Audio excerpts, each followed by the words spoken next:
semuanya, perkenalkan kami dari D3 Akuntansi Lanjutan Stay Jakarta kelompok 2 dengan anggota Wahyu Aji Kurniawan, Dikiana Wahyu Pratama, dan Kanila Ukma Amanta. Kali ini kami akan menyampaikan hasil kerja kami mengenai analisis rasio laporan keuangan dari PT Campina Ice Cream Industry. Kali ini, kami akan membagi menjadi 3 bagian, yaitu yang pertama penjelasan mengenai rasio laporan keuangan, yang kedua profil perusahaan yang kami pilih, dan yang ketiga analisis rasio laporan keuangan dari PT Campina Ice Cream Industry. Nah, sebelumnya, kenapa sih kita perlu melakukan analisis rasio keuangan? Jawabannya adalah karena dari laporan keuangan belum dapat memberikan informasi yang tepat terkait kinerja keuangan sebuah perusahaan sebelum dilakukan analisis lebih jauh atas laporan keuangannya. Sehingga kita perlu melakukan analisis rasio keuangan lebih lanjut. Nah, tujuan dari dilakukan analisis rasio keuangan ini yaitu untuk memahami aspek-aspek kunci dari kinerja perusahaan dan membantu dalam pengambilan keputusan terkait investasi, manajemen risiko, dan perencanaan bisnis. Dengan menggunakan rasio keuangan, para pemangku kepentingan dapat mendapatkan pemahaman yang lebih mendalam tentang kesehatan dan kinerja perusahaan tersebut. Kemudian, jenis rasio keuangan dibagi menjadi 4. Yang pertama adalah rasio likuiditas, yaitu pengukuran kemampuan perusahaan dalam jangka pendek untuk membayar kewajiban yang jatuh tempo. Kemudian yang kedua adalah rasio aktivitas, yaitu pengukuran seberapa efektifnya perusahaan dalam menggunakan asetnya. Kemudian yang ketiga, rasio profitabilitas, yaitu pengukuran tingkat kesuksesan atau kegagalan suatu perusahaan atau divisi selama periode tertentu. Kemudian yang keempat adalah rasio cakupan, yaitu pengukuran tingkat perlindungan untuk kreditor dan investor dalam jangka panjang. Nah, untuk PT Campina Industri sendiri, kami mengambil 2 jenis rasio dari rasio likuiditas, yaitu yang pertama rasio lancar atau current ratio. Tujuannya adalah untuk mengukur kemampuan pembayaran jangka pendek dan untuk pengambilan keputusan pembiayaan. Rumus dari rasio lancar sendiri yaitu aset lancar dibagi hutang lancar. Kemudian, yang kedua adalah rasio cepat atau quick ratio, yaitu bertujuan untuk mengukur kemampuan pembayaran jangka pendek yang lebih ketat, evaluasi kesehatan keuangan dengan lebih ketat, serta pengambilan keputusan terkait pembiayaan. Formulanya adalah aset lancar dikurangi persediaan dibagi kewajiban lancar. Nah, untuk rasio profitabilitas sendiri, kami mengambil 2 jenis, yaitu Profit Margin Ratio atau PMR dengan formula laba bersih dibagi penjualan. Nah, tujuannya adalah untuk memberikan wawasan tentang seberapa efisien perusahaan dalam menghasilkan laba dari aktivitas operasionalnya. Kemudian, yang kedua, kami mengambil Return on Assets dengan formula laba bersih dibagi total aset. Tujuannya adalah untuk memberikan pemahaman tentang kinerja perusahaan dalam memanfaatkan asetnya untuk meraih profitabilitas. Kemudian selanjutnya, untuk rasio aktivitas, kami mengambil yang pertama aset turnover ratio dengan formula total penjualan dibagi rata-rata total aset. Tujuannya untuk mengukur seberapa efisien sebuah perusahaan dalam menggunakan asetnya untuk menghasilkan penjualan atau pendapatan. Kemudian selanjutnya kami mengambil inventory turnover ratio dengan formula HPP dibagi rata-rata persediaan selama satu periode. Tujuannya untuk mengukur seberapa efisien perusahaan Anda dalam mengelola persediaan barang. Rasio ini mengukur seberapa cepat barang-barang dijual dan digantikan dalam satu periode waktu tertentu. Nah, untuk rasio cakupan sendiri, kami mengambil debt to total asset ratio dengan formula total liabilitas atau kewajiban dibagi total aset. Tujuannya untuk mengukur sejauh mana perusahaan memanfaatkan utang untuk membiayai asetnya.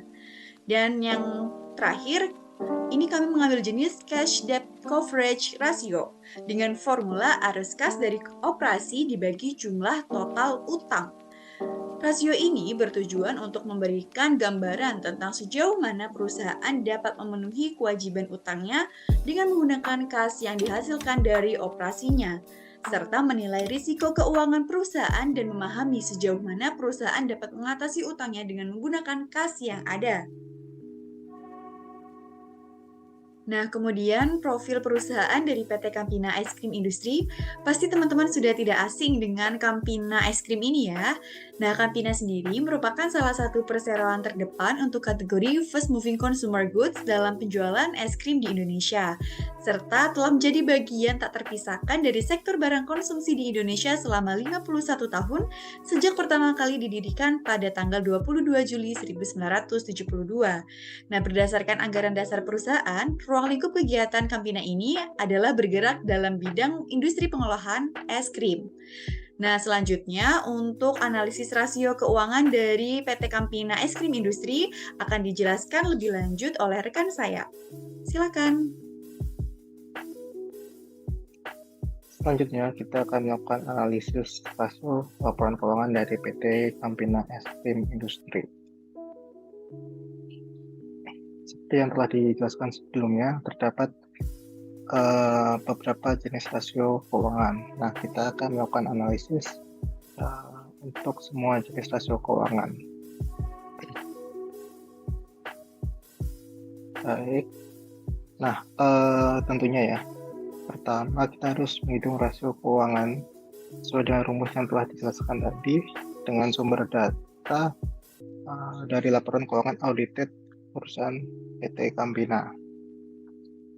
Yang pertama, kita lakukan analisis terhadap rasio likuiditas. Di sini kita pakai dua rasio. Pertama, rasio lancar atau karena rasio. Yang kedua adalah rasio cepat atau quick rasio.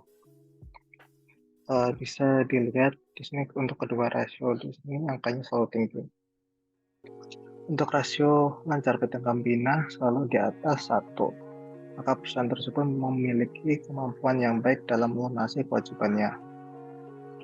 Kemudian ada rasio cepat juga di atas 1, merupakan indikator positif tambahan karena rasio cepat hanya memperhitungkan aset yang paling liquid.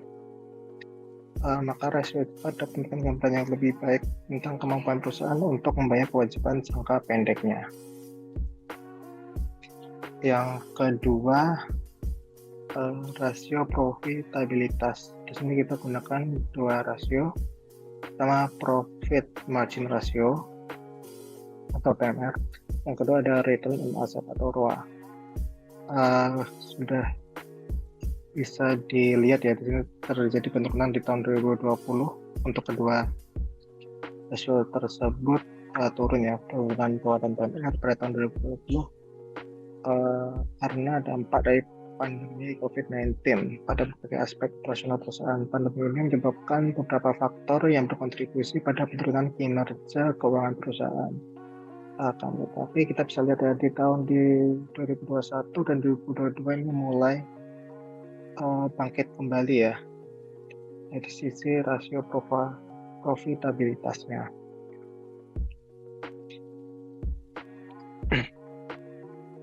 Kita beralih ke rasio yang ketiga. Rasio ketiga itu pertama ada inventory turnover ratio. Yang kedua ada asset turnover ratio. Nah, kita bisa lihat untuk kedua rasio ini pada kondisi besar selalu mengalami kenaikan.